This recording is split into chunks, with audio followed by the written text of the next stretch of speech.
नमस्कार, आप देख रहे हैं टीवी 9 राजस्थान। मैं हूं अमरीश श्रीवास्तव और एक बार फिर चर्चा में नरेश मीणा हैं। कल उनके पिताजी ने धरना दिया था, एक सांकेतिक धरना था उनका शहीद स्मारक पर जयपुर में, जहां पे उन्होंने नरेश मीणा की रिहाई के साथ साथ अपनी कुछ मांगे सरकार के सामने रखी थी। उनके साथ कांग्रेस के नेता तो नहीं, लेकिन हाँ अन्य कई पार्टियों के या कहें कि दल के नेता जो है उनके साथ शामिल हुए और उन्होंने भी सुर में सुर मिलाया। लेकिन आज नरेश मीणा पर सबसे बड़ी खबर यह है कि नरेश मीणा की जो न्यायिक अभिरक्षा चल रही थी, जिसका आज आखिरी दिन था, यानी 22 अगस्त तक जो उनकी न्यायिक अभिरक्षा थी, उस पर आज फैसला कुछ नहीं हुआ। अब वो डेट कोर्ट ने दे दी है 4 सितंबर की। अब 4 सितंबर को पता चलेगा कि नरेश मीणा के साथ क्या होगा। क्या वो जेल से बाहर आएंगे या फिर उनकी जेल अभी बरकरार रहेगी। अब क्योंकि नरेश मीणा इधर झालावाड़ मामले में तो अभी जेल में है ही है, उधर टोंक वाले मामले में पुलिस एक बार फिर पहुंच गई है कि भाई जब झालावाड़ कोर्ट ने उनको आदतन अपराधी करार दिया है तो हमें नरेश मीणा की कस्टडी लेने की परमिशन दी जाए। उस पर भी कोर्ट ने फैसला रख लिया, जो कि 29 अगस्त को उस पर सुनवाई होगी कि क्या नरेश मीणा को एसडीएम थप्पड़ कांड और समरौता कांड के लिए वापस से जेल जाना पड़े। तो अब ये नरेश मीणा के जेल में रहने के पीछे सवाल ये खड़ा हो रहा है कि आखिर कौन शामिल है, किसकी साजिश है, ये कहानी कौन लिख रहा है कि नरेश मीणा जेल में ही रहें, वो बाहर ना निकलें, और उनके बाहर निकलने से आखिर किसको दिक्कत हो रही है। बहुत सारे सवाल हैं, सियासी गलियारों में चर्चा का विषय बना हुआ है। हमारे सहयोगी सुमित हमारे साथ एक बार फिर जुड़े हैं, उनसे से बात करेंगे क्योंकि लगातार नरेश की कवरेज पर अपनी नज़र बनाए हुए हैं। देखिए सुमित, झालावाड़ में कोर्ट में आज जो हुआ, उन्होंने कहा कि भाई ठीक है, हम अब इस मामले में 4 सितंबर को सुनवाई करेंगे। उधर आपका टोंक वाले मामले में 29 अगस्त को सुनवाई होगी। आखिर नरेश मीणा के जेल में रहने से किसे नफ़ा, किसे नुकसान, चल क्या रहा है राजस्थान के सियासी गलियारों में, कुछ जानकारी आप तक पहुंच रही है? बात नरेश मीणा के जेल में रहने की जा सकती है, क्योंकि इतनी बड़ी बात थी नहीं जितने दिनों तक नरेश मीणा को जेल में रखा गया है। सामान्यतया राजनेता मुख्य मुद्दे या फिर किसी भी जो है घटनाक्रम होता है, वैसे ऐसे में विपक्षी और निर्दलीय जो नेता होते हैं वे मुद्दों पर धरना प्रदर्शन करते हैं। हाल ही में जोधपुर में देख लीजिए किस तरह से जो है कांग्रेस ने मुख्यमंत्री के वीआईपी रूट पर धरना दे दिया था, वो की बहुत बड़ी बात थी। उसमें भी जो है वीआईपी रूट को बदलकर मुख्यमंत्री ब्रजलाल शर्मा जो है एयरपोर्ट पहुंचे थे। हालांकि इस मुद्दे पर किसी पर मुकदमा दर्ज नहीं हुआ। जब नरेश मीणा झालावाड़ स्कूल के बाहर, क्योंकि वहां पे कोई वीआईपी मूवमेंट नहीं था, इसके बाद में भी वे उनको न्याय दिलाने के लिए वहां धरने पर बैठे थे। हालांकि पुलिस ने जो है उस समय गिरफ्तार किया, लेकिन सामान्यतया ऐसे मामलों में जब नेता बड़ा प्रदर्शन करते हैं तो पुलिस गिरफ्तार कर कर जो है थाने तक लेके जाती है, इसके बाद में थाने से जमानत मिल जाती है। लेकिन जिस तरह से नरेश मीणा को लंबा जेल में रखा जा रहा है और जिस तरह के मुकदमे लगाए जा रहे हैं और जिन धाराओं में मुकदमे लगाए जा रहे हैं, ऐसे में सवाल उठाया जा रहा है। कहीं ना कहीं जो है नरेश मीणा जिस गति से आगे बढ़ रहे हैं इस पूरे मामले में, और बार बार जो जनता के मुद्दों को आगे रखते हुए आगे बढ़ रहे हैं, ऐसे में कई बड़े नेता, जो दिग्गज नेता है, जो उसी समाज से आने वाले नेता है या उस क्षेत्र में वर्चस्व रखने वाले नेता है, उनकी जमीन कहीं ना कहीं खिसकती हुई नजर आ रही है जब नरेश मीणा को इतना जन समर्थन मिल रहा है। देखिए जिस तरह से जन आक्रोश रैली में उनको समर्थन मिला, अपेक्षा से विपरीत जो है उनको कह सकते कि ऐसे रात रात भर लोग खड़े रहे, क्योंकि जेल से बाहर आने के बाद ही जो है वो जन आक्रोश रैली निकालना चाहते थे, लेकिन पुलिस ने उन्हें रोक दिया था। एक दिन बाद में उन्होंने रैली निकाली, इसके बाद में भी इतना जन समर्थन मिला उन्हें। जिस क्षेत्र में वे रात को देर रात तक 1-1 बजे तक पहुंचे थे, वहां पर भी जो है भारी संख्या में भीड़ देखने को मिली, उनका स्वागत किया गया, तो जगह जगह उन्होंने संबोधित किया। तो ऐसे में कहीं ना कहीं जो है राजनीतिक हस्तक्षेप, कहीं ना कहीं उन राजनीतिक विश्लेषक इस पूरे मामले को लेकर देखते हैं। और जैसे अंता विधानसभा सीट की हम बार बार बात करते हैं कि आने वाले समय में उपचुनाव होने वाले हैं, और नरेश मीणा ने बार बार जो है उस पर चुनाव लड़ने की बात कही है। तो ऐसे में जो है राजनीतिक हस्तक्षेप और कहीं ना कहीं जिस तरह से नरेश मीणा को लंबे समय तक जेल में रहना पड़ रहा है, ऐसे में कई सवाल खड़े होते हैं। जी अम्बेश। सुमित, एक चीज़ और यहाँ पे क्योंकि हम लोग लगातार इसमें बातचीत कर रहे हैं, एक बात हमारी रह गई। देखिए, ये चर्चा होती है कि भाई प्रहलाद गुंजन ने साथ छोड़ दिया, इंदिरा मीणा अब बात नहीं कर रही हैं, प्रताप सिंह खचरियावास नहीं बात कर रहे, मतलब कांग्रेस के नेता अप साइड हो गए। लेकिन एक चीज़ ये भी है कि देखिए, किरोड़ी लाल मीणा ने बीते दिनों जब आदिवासी सम्मेलन था तब वहाँ पे इस बात का जिक्र किया था कि भाई जब मैं नरेश मीणा से मिलने जा रहा था तो मुझे दिल्ली से फटकार लगी कि भाई जिसने सरकार बीजेपी के खिलाफ काम किया उससे आप क्यों मुलाकात कर रहे हो। तो उन्होंने कहा कि भाई मैं तो सिर्फ मिलने जा रहा हूँ, आपने तो चुनाव लड़वाया है।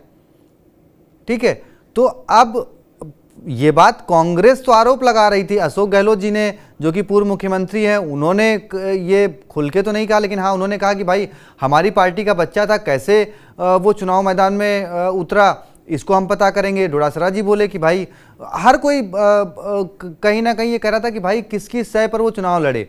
तो किरोड़ी लाल मीणा जी ने वो सह बता दी कि भाई बीजेपी, दिल्ली बीजेपी ने उन्हें चुनाव लड़वाया।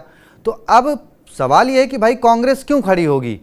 आपने ना केवल कांग्रेस के खिलाफ बल्कि जो पार्टी वहाँ पे चुनाव लड़ रही थी आपने उसी के समर्थन से चुनाव में आपने ताल ठोकी।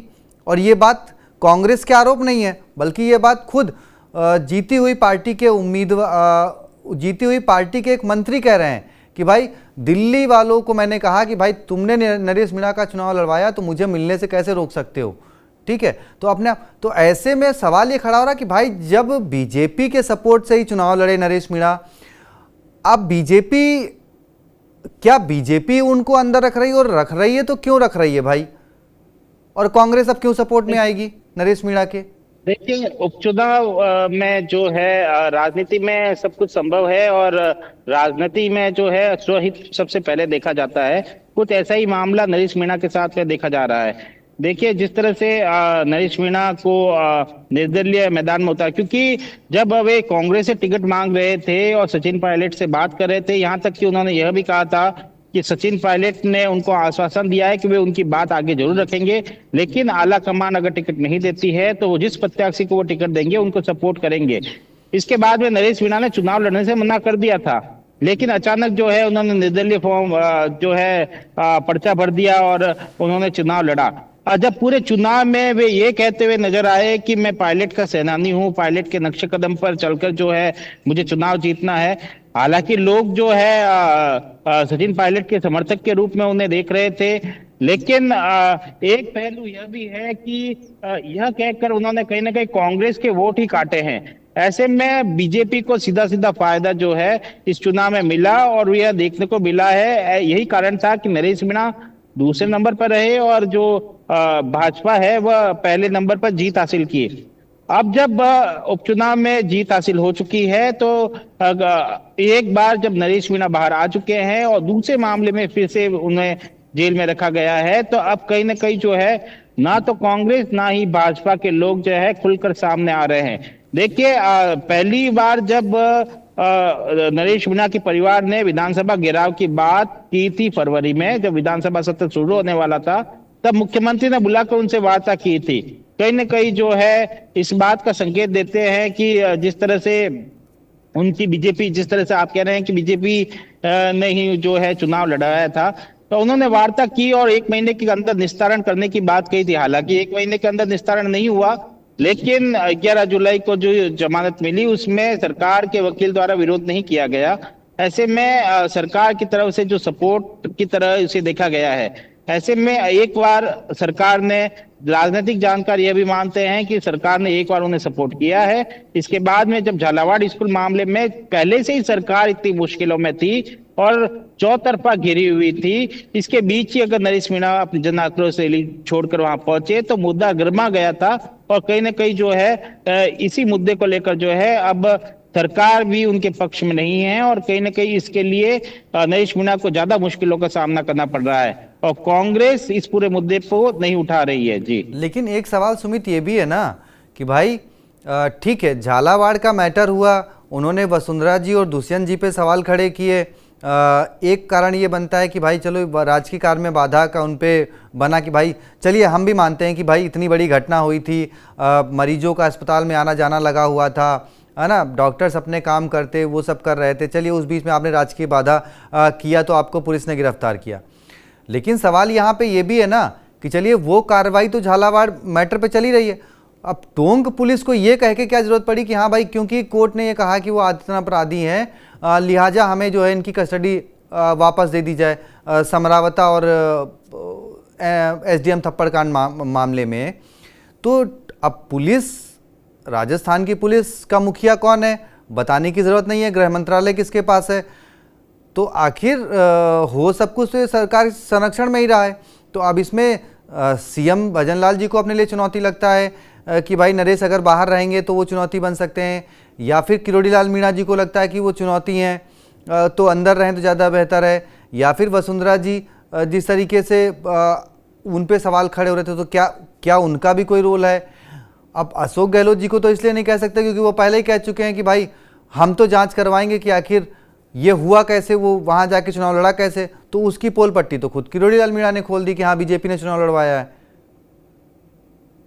देखिए, राजनीतिक विश्लेषकों का मानना है कि भाजपा ने कभी यह नहीं सोचा था कि नरेश मीणा के साथ में जिस तरह से समर्थन अभी मिल रहा है वैसा समर्थन जो है उनके साथ में दिख पाएगा। कहीं ना कहीं जो है नरेश मीणा की ताकत और नरेश मीणा को जो जन समर्थन अभी मिल रहा है उसको आंकने में भाजपा कहीं ना कहीं नाकाम रही है। यही कारण है, जब नरेश मीणा को ज्यादा समर्थन मिला और झालावाड़ मामले में जिस तरह से उन्होंने आवाज उठाई उसके बाद में ज्यादा समर्थन मिला, तो कहीं ना कहीं जो है अब भाजपा वापिस नरेश मीणा को कहीं ना कहीं डाउन करने का प्रयास कर रही है, और यही कारण है कि उन्हें ज्यादा समय जो है कहीं ना कहीं उनकी मुश्किलें बढ़ती जा रही है। और दूसरी तरफ अगर देखा जाए तो जिस तरह से आपने कहा कि नगर फोर्ट थाना अधिकारी ने एक पत्र पेश करते हुए यह कहा कि अब जो है पुराने मामले में भी उनकी जमानत रद्द करनी चाहिए। कहीं ना कहीं कोई भी फैसला एक थाना अधिकारी लेवल पे नहीं किया जा सकता इस पूरे मामले में। यह समझने की आवश्यकता है, कहीं ना कहीं राजनीतिक हस्तक्षेप होगा तभी थाना अधिकारी ने जो है पत्र पेश किया होगा। नरेश मीणा की मुश्किलें बढ़ाने का प्रयास जो है कहीं ना कहीं इसमें दिखाई देता है, और यही कारण है कि उन्होंने पत्र पेश किया है।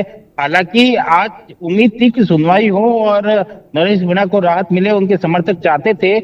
अब जब 4 तारीख तक सुनवाई टल गई है तो 29 तारीख को जो सुनवाई होगी जिसमें नरेश मीणा के वकील जो है टॉक एसटीएससी कोर्ट में अपनी दलील रखेंगे।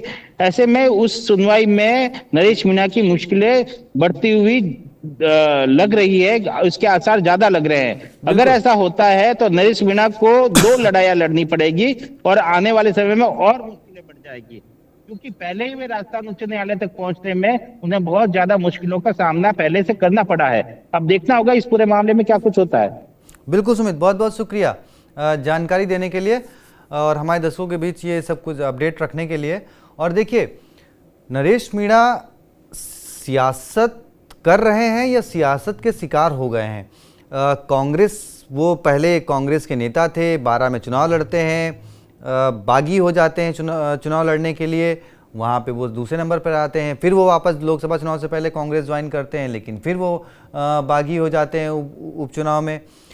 और अब तो जिस तरीके से किरोड़ी लाल मीणा जी ने कहा, जो कि बीजेपी सरकार में मंत्री हैं, कि भाई दिल्ली वालों ने उनको चुनाव लड़वाया, तो क्या नरेश मीणा का राजनीतिक करियर शुरू होने से पहले ख़त्म हो गया?